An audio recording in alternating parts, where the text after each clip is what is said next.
This segment is sponsored by the Tennessee Wildlife Resources Agency. Join us in preserving and protecting Tennessee's wildlife. All right, welcome back, everyone. And you can call us here at the station, 615-737-7767. We'll be glad to answer any questions you might have. But while we're waiting on those phone calls, we got two new guests in here. We got Matthew and Harold Knight, and we're going to give you a question. Here in Tennessee, we have, and Brandon chime in, we have crop deprivation tags. They're called nuisance tags for short, where the farmers that are allowed to, or that plant huge crops or whatever, corn, soybean, whatever the case may be, they're giving crop deprivation tags according to the amount of deer that are eating their crops. Now this can be very expensive.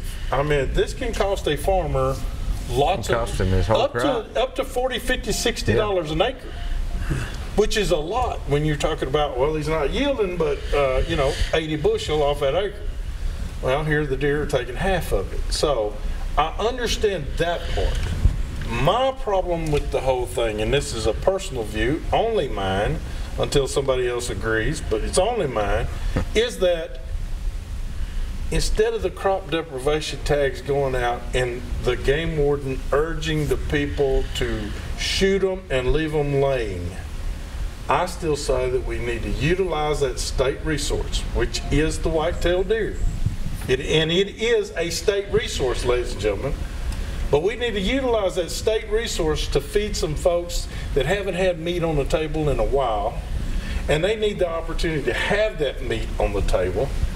And also, Brandon, one other thing, and then I'll let you chime in, is if farmers and hunters would come together and form a bond, and because there's so many hunters out there that we're talking to right now that do not have the availability to land like they should.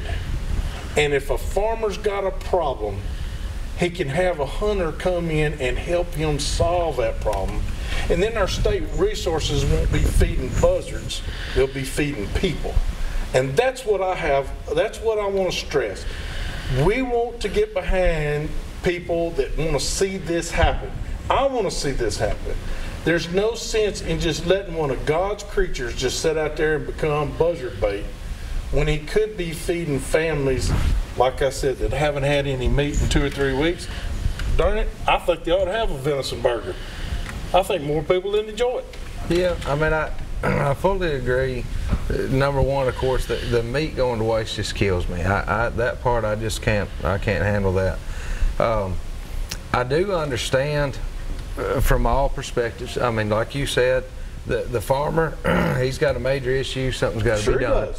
Well, it's hitting the him reason in his too, I kind of looked into it a little bit more, and there's not a law that states the animal has to be left there.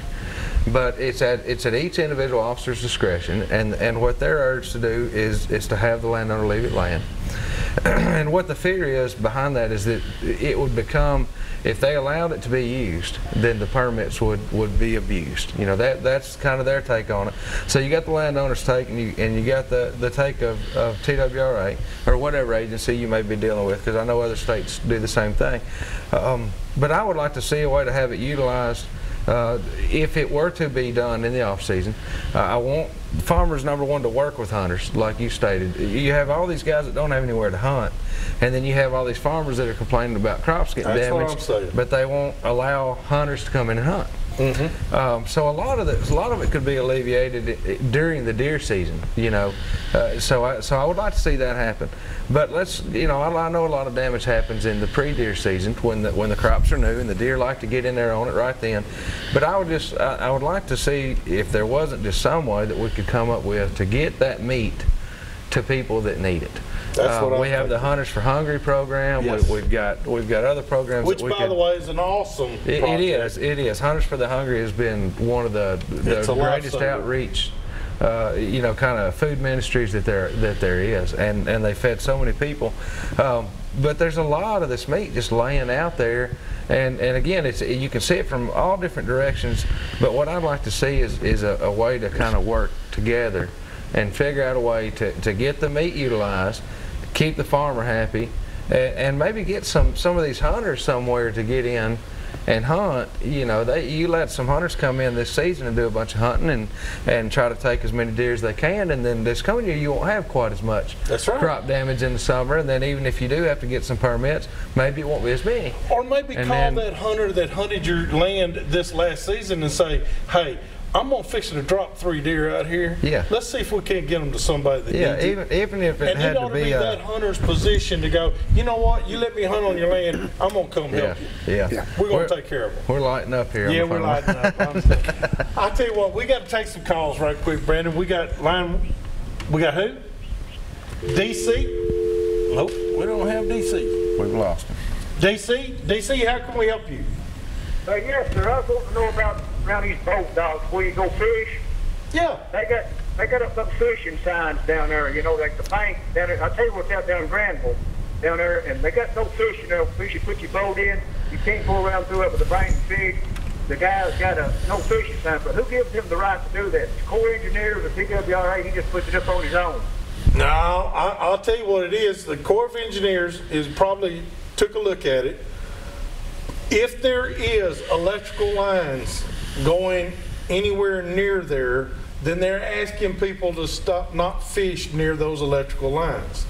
If that's a marina out there and they've got lights and, you know, boat slips and things like that, they're asking them not to fish near those lines, because what we normally would think would be in pipe or PVC or rigid pipe, it's not. No. It's in a what they call an SO cord or marine SO cord. So it's just rubber.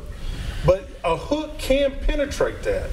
And it's 480 volts, 3-phase, is what most arenas are with. So if it accidentally sparked, it would do a lot of damage. So I can see the points there, but now making the whole place no fishing, I have a little problem with that. I hope that helps you, DC. Yeah, thank you. Thank you, sir. We got Larry. Larry, how can we help you tonight? Larry, how can we help you tonight? You there? Yes, sir. I got a breaking news here. I done got a truck camera photo of a black cougar up in Trousdale County. I can see that. A black cougar up in Trousdale County, I can see. Because y'all are up there in kind of the hilly country anyway. Well, I mean, it's possible. Coming up the site there, we saw one from the road probably 4 weeks ago. And we've been coming up the site there, and we finally got him.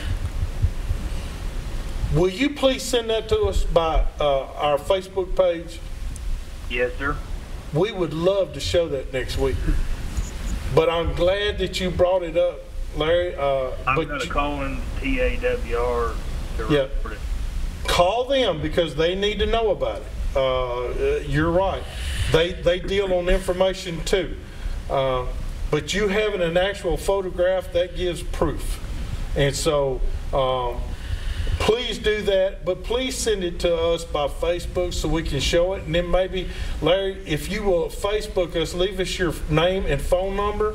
We might call you next week when we show that picture, if that's all right. Oh, yeah. I'll be around the house here. All right. Well, Larry, thank you so much for sharing it with us, buddy. If that sucker don't eat me first, I'll be here.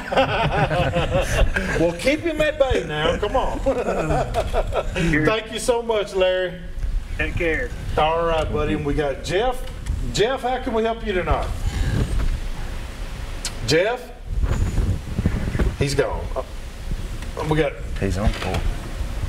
Todd? Todd, how can we help you tonight? Yes, sir. First off, I'd just like to say that I really enjoy the show. Thank you. Thank you very much. Awesome show. Awesome show. Appreciate it. Y'all was talking about that, some of the farmers around having problems with deer eating their crops. Yes, sir. Well, I'd like to offer my services. I did too, Todd. There's a lot of us that would like to offer our services. I believe there'd be a list we could put together. Todd, I got a question for you though. I can tell you're a hunter anyway, okay? But Yes, sir. does it not get under your skin that now, Todd, I'm saying I understand the monetary value of the crops. I understand it. That's how a lot of farmers make their living, and if they don't have a good year, guess what? They don't get to eat good. I understand that part. Right. But then I also understand that there's families out here that don't even have that advantage that we could help. By merely coming together and using our heads. I mean, my Bible tells me that I'm the proprietor of the game, the winged, and the birds of the air, and the mammals of the ground.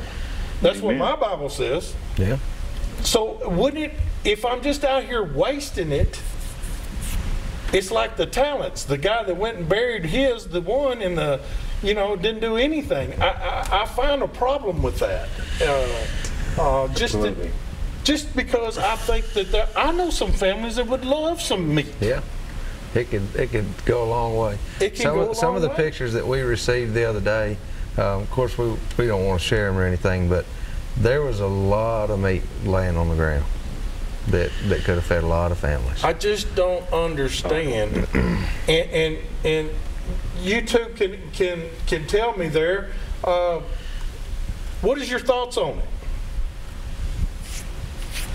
We still got him? Hello? I think we lost Tom. I think we lost him. I thought we lost Tom. All right, I'm sorry, Tom. Mississippi.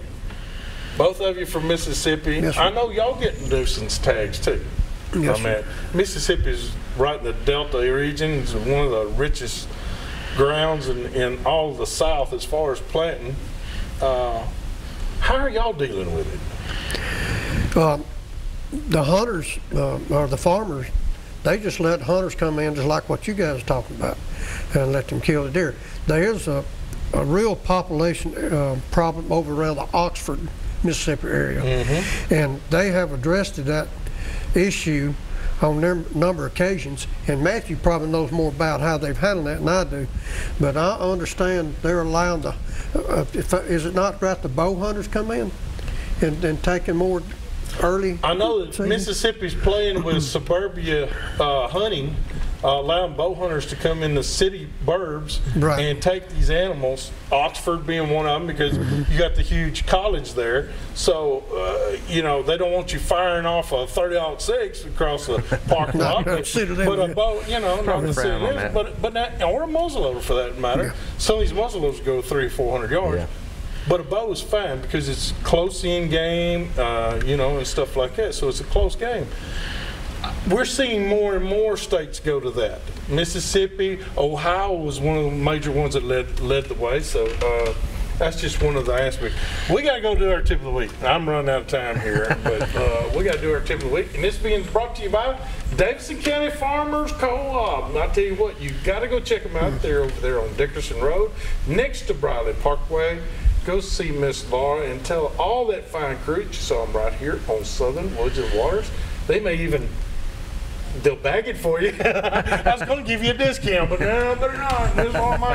She might choke we'll be getting some messages tomorrow, wouldn't we? I'll be getting choked out tomorrow, but go tell her you saw it right here on Southern Woods and Waters and tell her how much you appreciate her sponsoring your hunting and fishing show. All right? Let's go. Do you have a good tip? Well, I thought I would share something. We've been doing a lot of hanging tree stands and blinds. Every time I've talked to you the last few weeks, we've been putting something up. Something I like to do right now when I'm getting my stands set up for bow season, I like to go ahead and I pre-mark 5, 6, 7, 8 spots range-wise. I go ahead and I range it, and I go out and I'll find a cedar tree and take my knife, make a little mark on it at 24 yards, and make. But if you do that kind of stuff right now, by the time season comes, when you get up there in the stand, a lot of times you think, well, I'll use my rangefinder, and that's great. But right at dusk, something like that, and if you already know from pre-season that tree right there is 24 yards. It can just turn. It'll be very helpful when the time comes. I'm gonna tell you, I'm gonna have to do that trick myself. Thank you so much for that, Brandon.